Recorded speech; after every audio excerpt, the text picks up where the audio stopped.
Здравей, YouTube! Аз съм Крис и днес ще снимам първи епизод от първата поредица на нашия канал. И това ще бъде играта Hearthstone. Ако не знаете коя е тая игра, това е игра на стратегия, в която се биеш с опонента си и се опитваш да го унищожиш. Докато призоваш различни чудовища да се бият за тях, които са под формата на карта. Тези карти може да ги спечелите докато си купувате от втора, който използва тия пари, а тия пари използваш като се биете с други хора и ги побеждават. Така, нека започнем игра. Днеска ще играем с Хънтър, който за мен е един от най-силните герои и само него мога да играя най-вече. Ще видим с Джейна Мейджи. Да, ще обясня. Първо започваме с 3 карти и избираме коя ни харесва. Да кажем, тия са прекалено много. Ще ви обясня после за тия кристали. Те са прекалено големи, затова не ни трябват в момента на началните рундове. И ще ги сменим с някои други. И се фанах още по-гадни, добре. Нищо. Така. Това са нашите герои. Всеки герой има различна магия. Моята за 2 мана мога да направя 2 демейдж на опонента. А в тази мана всеки рунд получаваш плюс 1 кристалче. Сега имаме едно кристалче, може да спира това, но аз не искам да се го хабя още. Да кажем следващия рунд, ето получих два кристала и теглих карта. Като гледам, мога да активирам тая карта. Ако изтегля чудовище от тип Beast, ето Beast, ще ми го даде с 4 мана по-малко. Ще мога да го призова сигурно. Да се пробваме.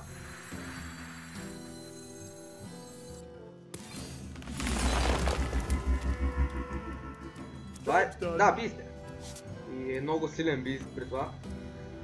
И следващия рунд може да го призовем, без никакъв проблем. И този ще бъде доста изненадан. Това е...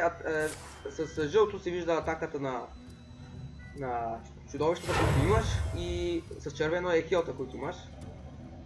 Сега ще ви кажа типа на битка. Така, тук що той активира секрет, който не знам какво прави. И...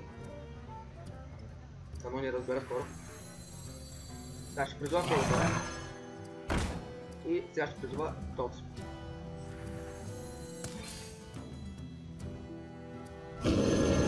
И той получи плюс 1 демейдж, защото на това куче специални ефекти, всичките останали бистове имат плюс 1 атака. И сега нашия стана още по-след. Това черепче с когълчета означава, че след като карта умре, тя има някакъв ефект. И щом нашата умре, тя ще призове чудовище с 3 килс и 3 атака за опонента.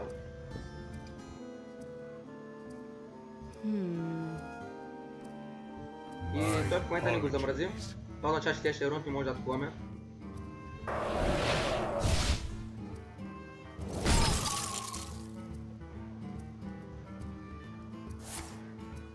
Ще се опита да го убие.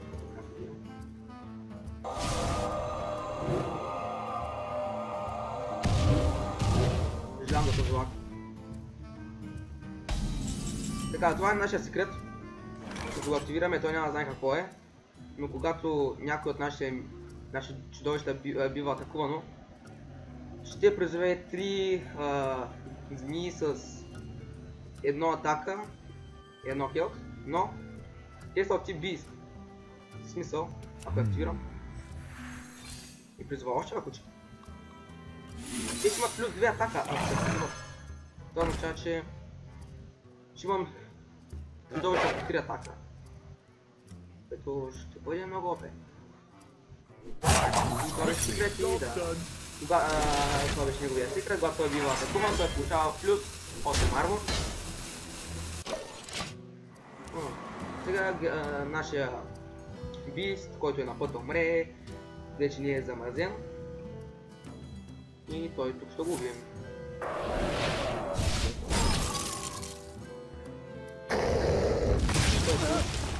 Чудовище с 3 килс, 3 кръв, аз ви казах. Убие едно куче. Тази карта призовава различен Beast. Ще бъде.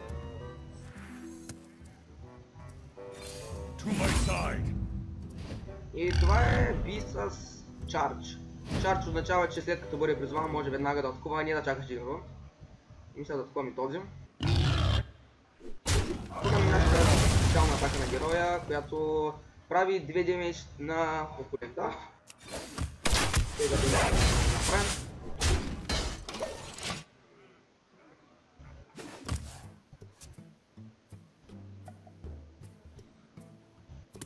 Много се извинявам за лага. Добре.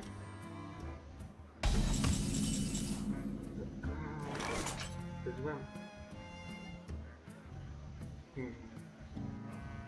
Ще дадем този, който тук пише Battle Cry. Battle Cry означава, че щом бъде призван прави различен ефект и в този случай той прави 2 демидж на който се пуска. Ще пускам това.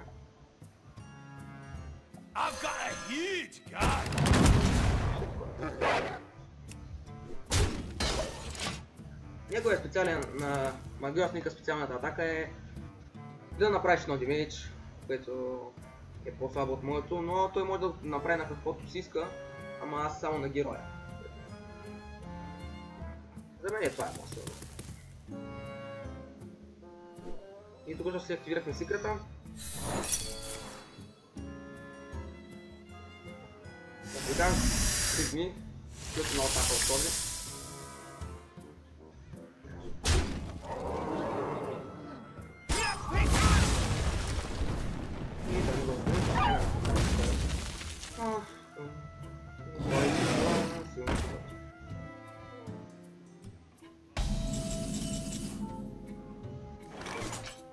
Това е много добре срещу магиосника, защото когато активира някой спел,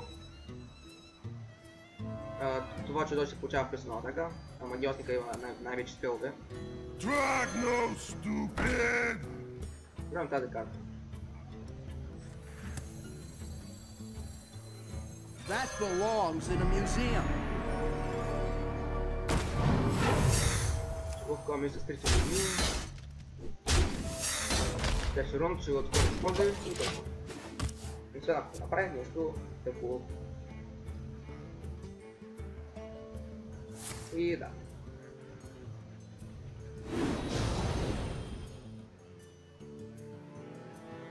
Направи 4 демидж на всички наши миньони.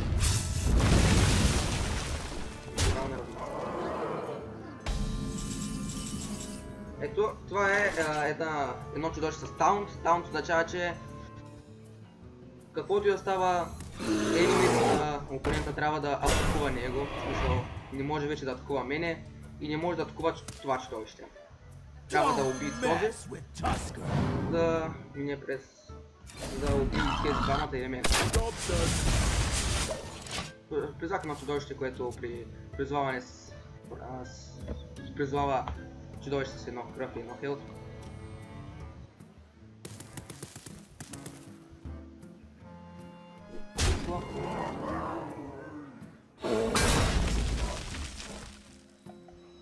I have no time for games.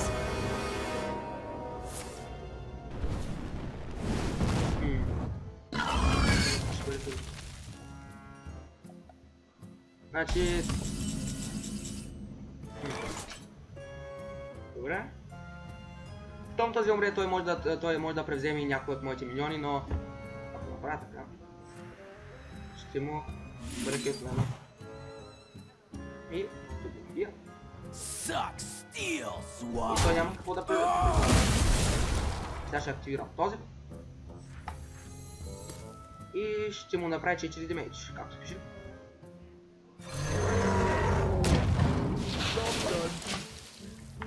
Тази игра ще продължи доста.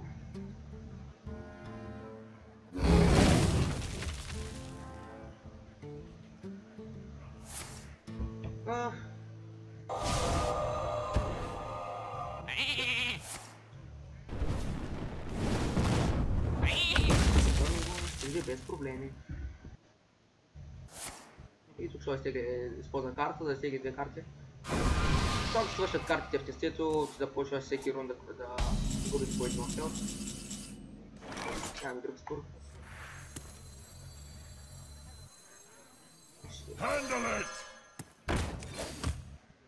Няма 5 карти, няма нищо.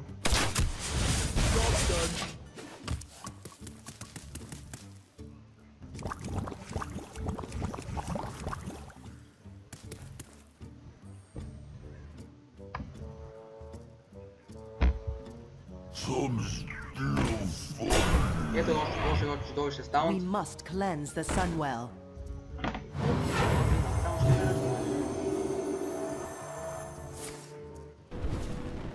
Просто няма шанс, че да се надявам. To my side. Ей, метаунт.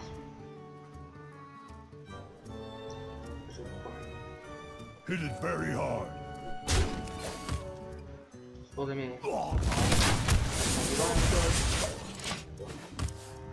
Сега какво ще стане, той ще го откова с това, ще използва тази атака върху него и ще го откова. И ще направи някакъв процент. Или да, това.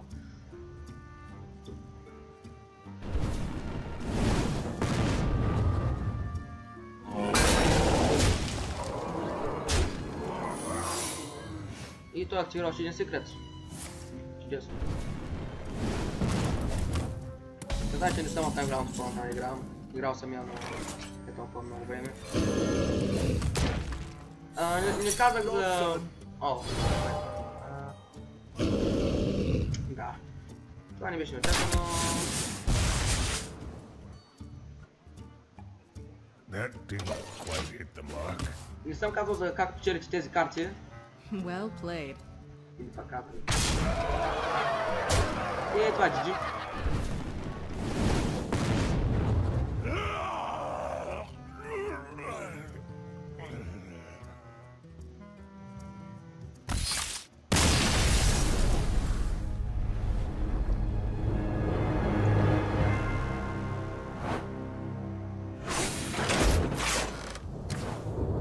И това ще бъде за нашия епизод.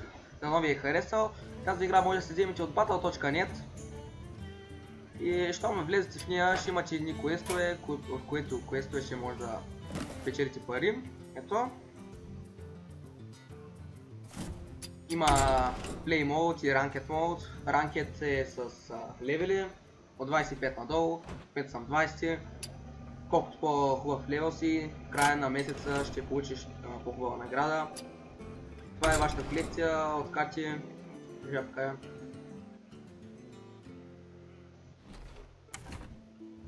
Колекция с карти. За всеки герой има общо 9 героя, но аз играя главно с Хънтъра. Може да си правите различни тестета, каквито си искате. Тук има един шоп. Ти може да купувате пакове, всеки пак има 5 карти. Ако сте големи късметли, ще изкарате и Legendary картите, които са най-хубавите карти, най-редките. Аз за сега имам само 2 Legendary карти. И съм отворил към само 30 пака. И това беше за днес. Дано ви е харесал клипа. Абонирайте се, харесайте и чао!